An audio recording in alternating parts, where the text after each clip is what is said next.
રત્નાજી ઠાકોર.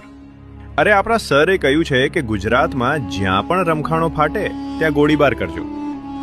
રંગાજી ઠાકોર. પણ રમખાણો શેની? રત્નાજી. અરે ભારત દેશમાં ક્રાંતિ ફાટી છે. આ બ્રિટિશો વિરોધ યુદ્ધ થાય છે, તેથી આપણે જ આપણા ભારતીયોના વિરોધમાં લડવાનો હુકમ આવ્યો છે. રંગાજી. પણ ભાઈ, પોતાના લોકો પર વાર કેમ ન કરવો? અને શું આ દેશ નિષ્ઠા કહેવાશે? ના ના, જો આમ કરું તો મારો ક્ષત્રિય ધર્મ લાજે. રત્નાજી. પણ આપણે શું કરી શકીએ? એક કામ કરીએ, આપણી 7મી લશ્કરી ટુકડીને સમજાવીએ, આપણું સૈન્ય ભેગું કરી હુમલો કરીને અમદાવાદ જીતી લઈએ. રંગાજી. હા, સાચી વાત છે. રત્નાજી. ટુકડી લડવા તૈયાર થઈ ગઈ છે.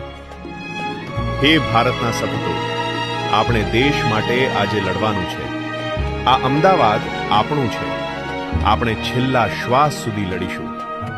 ઘમાસણ યુદ્ધ ફાટી નીકળ્યું. અમદાવાદના તાજપુરથી સરખેજ સુધી 7મી સૈન્ય ટુકડીનો વિજય થયો. બ્રિટિશ કર્નલને ગોળી વાગતા તે ઘાયલ થયો, પણ નફ્ફટ બચી ગયો.